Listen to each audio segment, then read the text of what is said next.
एक ऐसा प्लेन जिसकी रिफ्यूलिंग की टीम की गलतफहमी की वजह से प्लेन में आधा ही फ्यूल डाला गया, फिर प्लेन को आधे रास्ते में ही रुकना पड़ा। प्लेन में बैठे 61 यात्रियों और एयर होस्टेस की जिंदगी बचाने के लिए पायलट ने प्लेन को एक रेसिंग कार पर ही लैंड कर दिया गया और सभी की जान बचाने की सबसे बड़ी चुनौती पूरी कर दी। फिर भी उसे जेल क्यों जाना पड़ा?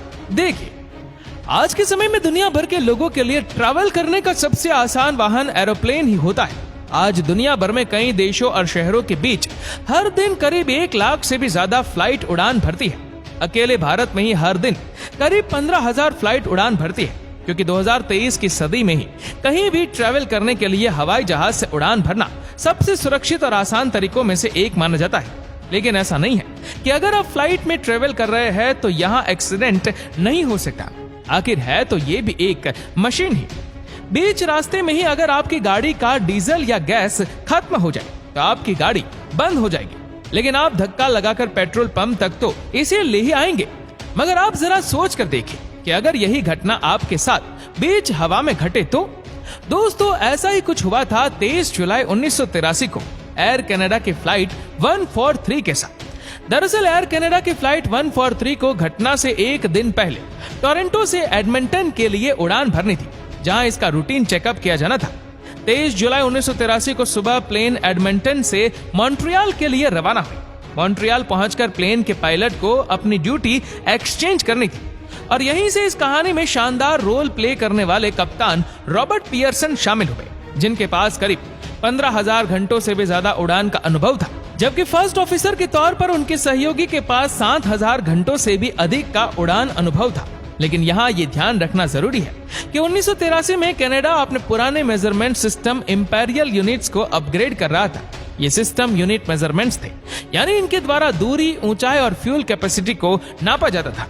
लेकिन किसे पता था कि एयर कनाडा का यही फैसला इस हादसे की वजह बन सकता है। दरअसल कनाडा एयरलाइन ने उस वक्त अपने सभी बोइंग 767 विमानों में नया मैट्रिक सिस्टम इंस्टॉल कर दिया था, लेकिन अभी भी एयर कनाडा के बेड़े में 767S के अलावा हर दूसरा विमान इंपीरियल यूनिट्स का ही इस्तेमाल कर रहा था।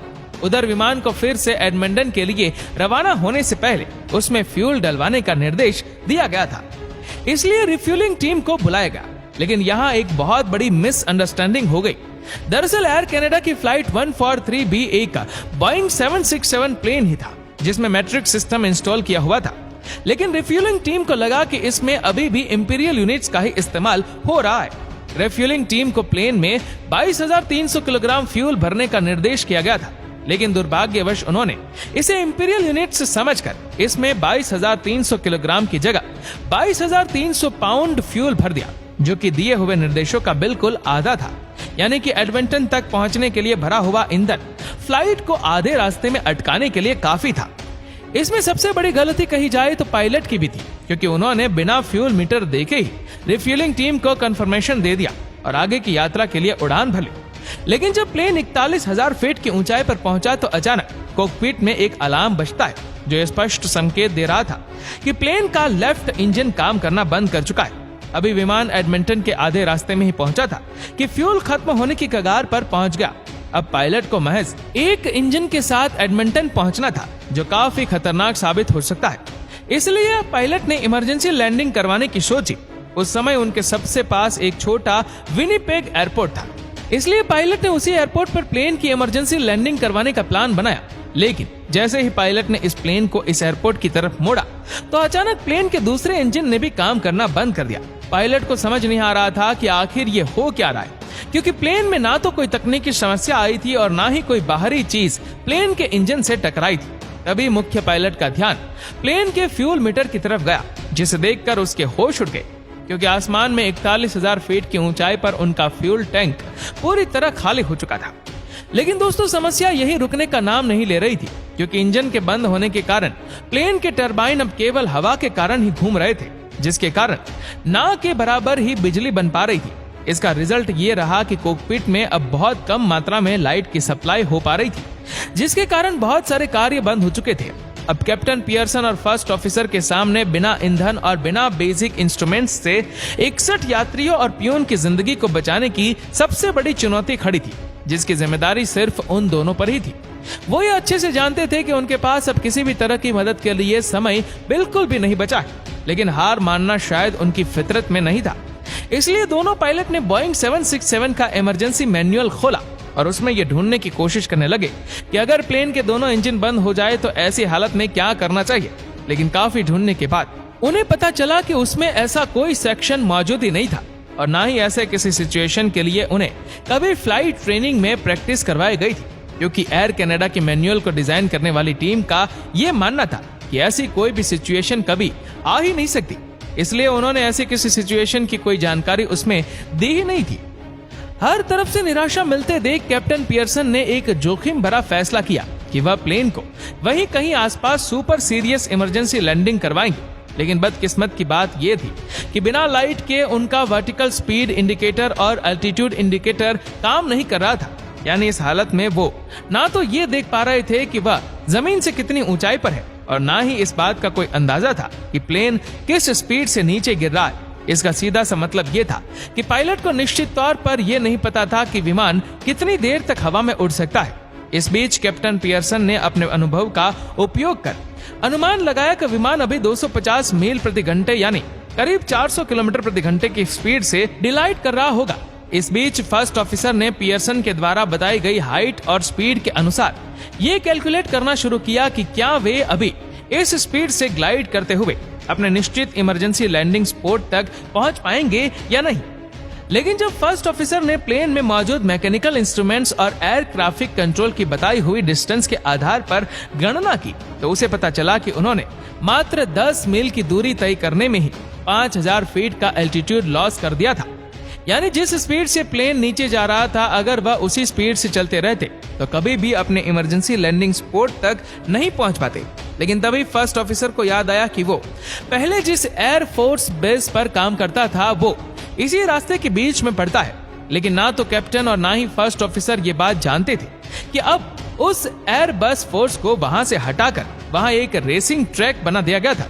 हालांकि एयर ट्रैफिक कंट्रोल से कांटेक्ट करने पर उन्हें हकीकत का पता चला, पर अब उनके पास इसके अलावा कोई दूसरा रास्ता नहीं था। इसलिए उन्होंने एयर ट्रैफिक कंट्रोल से वहां की लैंडिंग परमिशन मांगी। लेकिन जब एयर ट्रैफिक कंट्रोल ने वहां की हालात जाननी चाहिए तो पता चला कि वहां तो पहले से ही एक रेस चल रही है और पूरा स्टेडियम दर्शकों से भरा हुआ है। ऐसे में स्टेडियम को इतनी जल्दी खाली करवाना पॉसिबल ही नहीं था। इसलिए फैसला किया गया कि पायलट प्लेन को उसी रेसिंग ट्रैक के एक दूसरे हिस्से में लैंड करवाएंगे जो फिलहाल अभी के लिए तो पूरा खाली था। इसलिए प्लेन के लैंडिंग गियर को ग्रेविटी ड्रॉप की मदद से बाहर निकाला गया। लेकिन अभी भी यहाँ कुछ ऐसा था जो बहुत खतरनाक था। उनकी सबसे बड़ी मुसीबत ये थी कि विमान बिना इंजन के नीचे उतर रहा था। ऐसे में वह ना तो लाइट पैदा कर पा रहा था और ना ही कोई आवाज, जिसके कारण रेस ट्रैक के मैदान में मौजूद लोगों को इस बात का बिल्कुल भी अंदाजा नहीं था कि उनकी तरफ कोई अनजान खतरा बढ़ रहा है। दूसरी सबसे बड़ी मुसीबत यह थी कि उनका नोज व्हील ग्रेविटी ड्रॉप के वक्त ठीक से लॉक नहीं हो पाया था। तीसरी और सबसे बड़ी मुसीबत यह थी कि विमान को स्वैच्छिक रूप से हाइड्रोलिक स्टीयरिंग सिस्टम के लिए शक्ति प्रदान करने के लिए विमान के किनारे पर एक पवन टरबाइन लगाया गया था, क्योंकि जब प्लेन हवाई में ऊंचाई पर था तो हवा की तेज स्पीड के कारण यह टरबाइन तेजी से घूम रहा था और पर्याप्त पावर प्रोड्यूस कर रहा था। लेकिन जैसे ही वो जमीन के नजदीक आए तो हवा की हॉरिजॉन्टल स्पीड कम होने के कारण टरबाइन का घूमना कम हो गया, जिसके कारण हाइड्रोलिक स्टीयरिंग सिस्टम में जाने वाली पावर बिल्कुल कम हो गई, जिसके कारण अब वह ठीक तरह से काम नहीं कर पा रहा था। इसलिए बिना हाइड्रोलिक स्टीयरिंग सिस्टम के प्लेन को कंट्रोल करना अब एक बड़ी मुसीबत बनता जा रहा था। लेकिन कैप्टन ने किसी तरह से इसे कंट्रोल किया और प्लेन को रेस ट्रैक पर उतार दिया। लेकिन जैसे ही कैप्टन ने प्लेन को रोकने के लिए ब्रेक लगाए तो उसका नोज व्हील जो अच्छे से लॉक नहीं हुआ था वह वापस अंदर की तरफ मुड़ गया, जिससे प्लेन का अगला हिस्सा जमीन के साथ टकराकर उसी के साथ घिसकर आगे बढ़ने लगा। तभी पियर्सन ने पिछले व्हील के लिए भी ब्रेक लगा दिए, जिससे मेन लैंडिंग गियर टूट गया और प्लेन का बीच वाला हिस्सा भी जमीन के साथ खिसकने लगा। इस तरह प्लेन के खिसकने से घर्षण ज्यादा होने के कारण प्लेन कुछ दूर आगे जाने के बाद रुक गया। और अगर देखा जाए तो ये उनके लिए अच्छा भी हुआ, क्योंकि अगर प्लेन का नोज व्हील उस टाइम लॉक हो जाता और मेन लैंडिंग गियर भी ना टूटता तो ब्रेक लगाने के बावजूद भी प्लेन नहीं रुक पाता और सीधा स्टेडियम से जाकर टकरा सकता था, जहां हजारों दर्शक इस बात से अनजान मैच को देखने में मजबूर थे खैर पायलट की सूझबूझ के चलते फ्यूल खत्म होने की 17 मिनट के बाद प्लेन जमीन पर सफलतापूर्वक लैंड कर चुका था। इस हादसे में किसी को भी गंभीर चोट नहीं आई, लेकिन इतनी बड़ी लापरवाही के चलते और हजारों लोगों की जान को खतरे में डालने के कारण पीयर्सन को 6 महीने के लिए डिमोट कर दिया गया और फर्स्ट ऑफिसर को 2 हफ्तों के लिए सस्पेंड कर दिया गया। हालांकि उन्होंने कुछ सस्पेंशन के लिए अपील भी की थी, लेकिन उन्हें ऐसी सिचुएशन में भी हिम्मत ना हारने और समझदारी से काम लेने के कारण FIA के द्वारा उत्कृष्ट हवाई कौशल के लिए सम्मानित भी किया गया।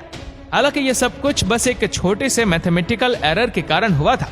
दोस्तों, इस वीडियो को आप अपने तक सीमित ना रखें, जितना हो सके इस वीडियो को शेयर करें फेसबुक पर, व्हाट्सएप पर और यूट्यूब पर। और ऐसे ही और भी इंटरेस्टिंग वीडियोस को यूट्यूब पर देखने के लिए नीचे कमेंट सेक्शन में लिंक दी गई है, जिसके ऊपर क्लिक करके हमारे चैनल को आप सब्सक्राइब करें और बेल आइकन दबाएं ताकि हमारे हर लेटेस्ट वीडियो की अपडेट आपको मिलती रहे सबसे पहले। धन्यवाद।